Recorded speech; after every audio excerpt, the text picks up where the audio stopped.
Hi friends, എല്ലാവർക്കും നമസ്കാരം. പുതിയൊരു വീഡിയോയിലേക്ക് സ്വാഗതം. അതിൽ നമ്മളെ സിനിമ നമ്മളെ എമ്പുരാന് വേണ്ടി നമ്മൾ വെയിറ്റ് ചെയ്യാണ്. എനിക്ക് തോന്നുന്നു ഒരുപാട് പേരെ അപ്പം എന്താ പറയുക, ഒരു ഉത്സവം നമ്മൾ വെയിറ്റ് ചെയ്യുന്ന പോലെ നമ്മൾ വെയിറ്റ് ചെയ്യുന്ന ഒരു സംഭവം മാർച്ച് 27-ാം തീയതിയാണ്. നമുക്ക് എല്ലാവർക്കും അറിയാം. നമ്മളത് ആ സിനിമയ്ക്ക് മോഹൻലാൽ ഫാൻസിന് മാത്രമല്ല, ഇപ്പം എനിക്കാണെങ്കിൽ ഇന്ത്യൻ ഫിലിം ഇൻഡസ്ട്രി എന്ന് പറയാം. ഇൻഡസ്ട്രി എന്ന് പറയാൻ കുഴപ്പമില്ല. ഇന്ത്യൻ ഫിലിം ഇൻഡസ്ട്രിയിലുള്ള ആൾക്കാരും ഇന്ത്യയിലുള്ള മൊത്തം ഓഡിയൻസും ഒട്ടുമിക്കവരും വെയിറ്റ് ചെയ്യുന്ന ഒരു ഡേറ്റ് ആണ് മാർച്ച് 27. കാരണം നമ്മളെ എമ്പുരാൻ എന്ന് പറഞ്ഞ സിനിമ കാണാനും എന്താണ് അത് എന്ന് അറിയാനും. അപ്പം അതിങ്ങനെ സൈഡിൽ കൂടെ നടന്നുകൊണ്ടിരിക്കാം. അതിൻ്റെ കൂടെയാണ് ഇപ്പോൾ നമുക്ക് ഒരുപാട് പ്രശ്നങ്ങൾ. എവിടെ നിന്ന് out of the blue moon നമ്മളെ ജി സുരേഷ് കുമാർ, അതായത് നമ്മളെ ലാലേട്ടൻ്റെ ചെറുപ്പകാലം മുതലുള്ള ലാലേട്ടൻ്റെ ഫ്രണ്ട് അദ്ദേഹം പെട്ടെന്ന് വരുന്നു, കുറച്ച് ഇന്റർവ്യൂസ് കൊടുക്കുന്നു, ഓരോന്ന് പറയുന്നു. ലാലേട്ടൻ അടക്കം അടിച്ച് സംസാരിക്കുന്ന പോലെയാണ്. അതിൽ വളരെ വ്യക്തമായിട്ട് സംസാരിക്കുന്നുണ്ട്.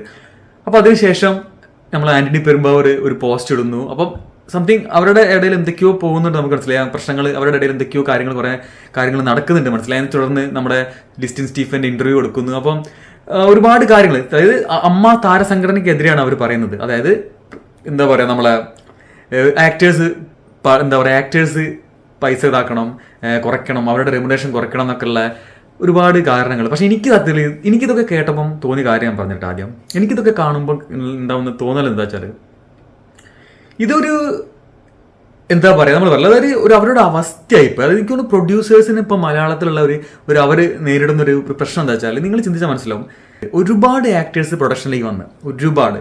ഇപ്പം നിങ്ങൾ ഏത് നല്ലൊരു സിനിമ എടുത്ത് നോക്കിയാലും സത്യത്തിൽ ആ സിനിമയിൽ നമ്മൾ സോക്കോൾഡ് പ്രൊഡ്യൂസേഴ്സ് പറഞ്ഞു പറഞ്ഞു വെക്കുന്ന ആൾക്കാരെ വളരെ വിരളമായിട്ടാണ് കാണുന്നത്. വളരെ വിരളമായിട്ട് നിങ്ങൾ ശ്രദ്ധിച്ചാൽ മനസ്സിലാവും. നമ്മളെ നിങ്ങൾ ഏത് സിനിമ എടുത്തോട്ടെ, ഇപ്പം നമ്മൾ ഹിറ്റായിക്കൊണ്ട് കഴിഞ്ഞ വർഷം, അതിന് മുമ്പത്തെ വർഷമൊക്കെ നമ്മളെ മലയാളത്തിൽ ഓടി ഒരുപാട് സിനിമകളുണ്ട്. മഞ്ഞുമൽ ബോയ്സ് ആയിക്കോട്ടെ, മാർക്കോ ആയിക്കോട്ടെ, ഇപ്പം നമ്മുടെ പ്രേമല ആയിക്കോട്ടെ, ഇതൊക്കെ ഇങ്ങനത്തെ എല്ലാ സിനിമകളും പ്രൊഡ്യൂസ് ചെയ്യുന്ന ആരൊക്കെയാണ്? അതിൽ നിൽക്കുന്ന ആൾക്കാരാണ്. ഇപ്പം ഉണ്ണിമൂന്നനാണെങ്കിലും സൗബിൻ ഷാഹിർ ആണെങ്കിലും നമ്മുടെ ഈ ഭാവന സ്റ്റുഡിയോ ആണെങ്കിലും ഫഹദ് ഫാസിലിന്റെ ഇവരൊക്കെ, നമുക്കത് ഒരു പേഴ്സണൽ ലെവലിൽ ചിന്തിക്കുമ്പോൾ ഉറപ്പായിട്ട് ഞാൻ ഇപ്പം എം രഞ്ജിത്ത് പോലെ നമ്മുടെ തുടരും ചെയ്യുന്ന, ഇനി ജി സുരേഷ് കുമാർ ചെയ്ത വാശി പോലെ, അങ്ങനെ വെറും പ്രൊഡ്യൂസറായിട്ട് നിൽക്കുന്ന, അല്ലെങ്കിൽ നമ്മളെ പണ്ട് മുതലേ നമ്മളെ മലയാളത്തിൽ നിൽക്കുന്ന പ്രൊഡ്യൂസേഴ്സിന്റെ സിനിമകൾ വളരെ കുറവാണ്.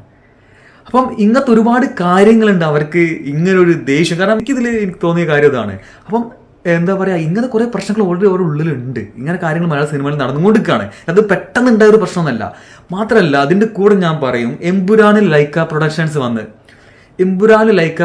വന്ന് വെഞ്ചർ, ഒരു ജോയിന്റ് വെഞ്ചർ പോലെ ചെയ്യുന്നത് എനിക്ക് തോന്നുന്നില്ല നമ്മൾ മലയാളത്തിലെ പ്രൊഡ്യൂസേഴ്സിന് അത് പിടിക്കുന്ന കാര്യമാണ്. നിങ്ങൾ ചിന്തിച്ച് നോക്കൂ, സൗത്ത് ഇന്ത്യയിൽ തന്നെ വലിയൊരു ബ്രാൻഡാണ് അവർ, നമ്മളെ ലൈക്ക പ്രൊഡക്ഷൻസ്. അവർ മലയാളത്തിലേക്ക് നമ്മളെ ആന്റണി പെരുമ്പാവൂർ കൊണ്ടുവരികയാണ് എമ്പുരാന് വേണ്ടിയിട്ട്. അതൊന്നും നമ്മൾ ചിന്തിക്കുന്ന ആ ഒരു രീതിയിൽ നമ്മൾ ചിന്തിക്കുമ്പോൾ അതൊന്നും നമ്മളെ പ്രൊഡ്യൂസേഴ്സ് അസോസിയേഷൻ ഒന്നും അത് ഇഷ്ടപ്പെടാതെ ഒരു ചാൻസും ഇല്ല. അങ്ങനെ ഒരുപാട് കാര്യങ്ങൾ ഇതിന്റെ പിന്നിലുണ്ട്.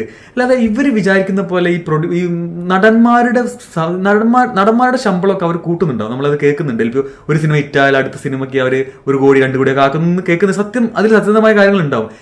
പക്ഷേ സ്റ്റിൽ ആ നടനെ വേണോ എന്ന് നിശ്ചയിക്കാൻ അത് പ്രൊഡ്യൂസേഴ്സിന്റെ ഇതാണ്.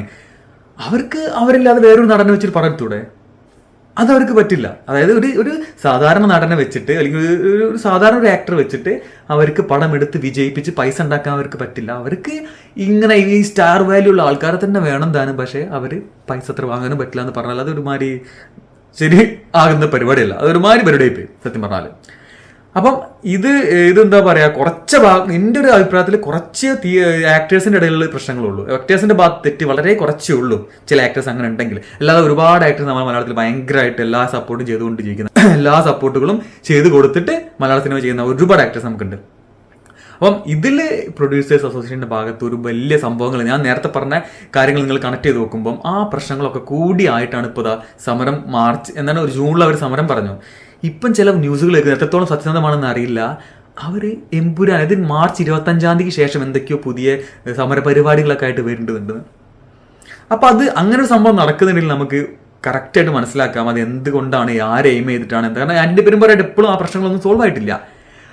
അപ്പം ഇങ്ങനെ ഒരു പ്രശ്നം, അതായത് മാർച്ച് 27 എമ്പുരാന് മുന്നേറ്റം അവർ എന്തെങ്കിലും ഒരു പരിപാടി സമരത്തിന് നിന്നാൽ എനിക്ക് അവരെ ഓർമ്മിപ്പിക്കാനും പറയാനുള്ള കാര്യങ്ങൾ എന്താ വെച്ചാൽ, ഒന്ന് ഒടിയൻ സിനിമ എന്തോ ആട്ടെ, ഹർത്താലിൻ്റെ അന്ന് റിലീസായിട്ട് എനിക്ക് തോന്നുന്നു ഇപ്പോഴും ഒടിയൻ തന്നെയല്ലേ മലയാളത്തിലെ ഫസ്റ്റ് ഡേ ഗ്രോസ് കളക്ഷൻ. എനിക്ക് തോന്നുന്നു ഒടിയൻ തന്നെയാണെന്ന് ഇപ്പോഴും. സോ ഒരു ഹർത്താലിൻ്റെ അന്ന് നമ്മുടെ ലാലേട്ടൻ്റെ സിനിമ വരവേറ്റ ജനങ്ങൾ, പുലിമുരുകൻ പോലെ സിനിമകൾ വരവേൽക്കുന്ന ജനങ്ങൾ, അതായത് ഇപ്പോഴും ചില 2K കിഡ്സൊക്കെ വന്നിട്ട് മമ്മൂക്ക ഇപ്പം കുറച്ച് സിനിമ ചെയ്യുമ്പം അവർ ലാലേട്ടനെ ഭയങ്കരമായിട്ട് തഴയുന്ന പോലെ എനിക്ക് തോന്നിയിട്ടുണ്ട്. ഇനി ആര് തഴഞ്ഞാലും എന്തൊക്കെ ആര് പറഞ്ഞാൽ ഈ ലാലേട്ടനെ പോലെ ഇത്ര ക്രൗഡ് പുള്ളറായ ഏറ്റവും കൂടുതൽ ലോകത്ത് മലയാളികൾ സ്നേഹിക്കുന്ന ഒരു നടനായ ലാലേട്ടനെ അത് മാറ്റിവെക്കാൻ ഒരു മമ്മൂക്കയ്ക്ക് എല്ലാവർക്കും പറ്റില്ല, ഒരിക്കലും പറ്റില്ല. അത്രത്തോളം ഒരു സ്നേഹമുണ്ട് നമ്മളെ, എന്താ പറയുക, നമുക്ക് മലയാളികൾക്ക് അദ്ദേഹത്തിനോട്. സോ അദ്ദേഹത്തിനൊരു സിനിമ ഇറങ്ങി. അപ്പം ഞാൻ ഇപ്പം പേഴ്സണലി ചിന്തിക്കുകയാണ്, ഇങ്ങനെയിട്ടൊരു സമര പരിപാടിയായിട്ട് സിനിമാക്കാർ വരികയാണെങ്കിൽ മാർച്ച് 27 അപ്പം ഉണ്ടാകാൻ പോകുന്നത് ഫസ്റ്റ് ഡേ കളക്ഷൻ ഇപ്പം നോർമലി ഓപ്പണിംഗ് ചെയ്താൽ എങ്ങനെ നടക്കുന്നു അതിൻ്റെ ഡബിളായി മാറുമെന്ന് എനിക്ക് ഉറപ്പാണ്. നമ്മളൊരു ലാലേട്ടൻ ഫാൻ, ഒരു ഫിലിം ബഫ്, നമ്മൾ തന്നെ ഒരു വാശി തോന്നും. കാരണം ഇതിപ്പോൾ ഈ സിനിമാ സംഘടന വന്ന് ഇതിനെ ഉടക്കാനൊക്കെ നിന്നാൽ എനിക്ക് ഉറപ്പാണ് ഇപ്പോൾ ഒരു എക്സ്പെക്ട് ചെയ്യുന്നതിൻ്റെ ഡബിൾ ഗ്രോസ് ആയിരിക്കും നമ്മൾ ഫസ്റ്റ് ടൈം ബ്രാൻഡ് കിട്ടാൻ പോകുക. കാരണം ലാലേട്ടൻ അങ്ങനെയാണ്, ലാലേട്ടനുള്ള ഒരു പവർ ഉണ്ട്. നമ്മളെ ആ ഒരു സ്റ്റാർഡ് ഒന്നും ഒരു ആക്ടർക്ക് ഇന്നേ വരെ മലയാളത്തിൽ കിട്ടാത്ത സ്റ്റാർഡാണ് ആ സ്നേഹം.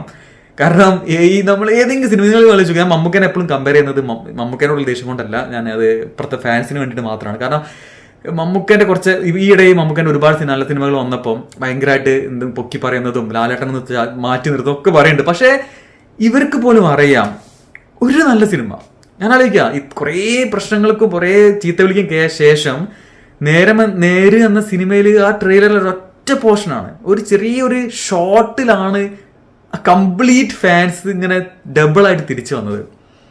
അപ്പം അത്ര പവറുള്ള ഒരു നടൻ മലയാളത്തിലില്ല, എവിടെയും ഇല്ല. ആക്ടിങ് വെച്ച് നോക്കുമ്പോൾ ലോകത്ത് തന്നെ ഇല്ല. സോ അങ്ങനത്തെ ഒരാളെ എതിർത്ത് വാശി കൊണ്ടോ ഇതുകൊണ്ടോ തോൽപ്പിക്കാനൊന്നും ഒരു സിനിമാ സംഘടനയ്ക്കും ഒരിക്കലും പറ്റാൻ പോകില്ല. സോ സിനിമാ സംഘടന എമ്പുരാന് എയിം ചെയ്തും കൊണ്ട് എന്തെങ്കിലും ഒരു പ്രശ്നമായിട്ട് വരികയാണെങ്കിൽ അത് ലാലേട്ടൻ്റെ ഫാൻസും സിനിമയെ സ്നേഹിക്കുന്നതും മലയാളികളും അത് ഉറപ്പായിട്ടും 10 ഇരട്ടിയായിട്ട് തിരിച്ചടിക്കും അതിനെന്നുള്ളത് എനിക്ക് 100% ഉറപ്പാണ്, എനിക്ക് 100% ഉറപ്പാണ്.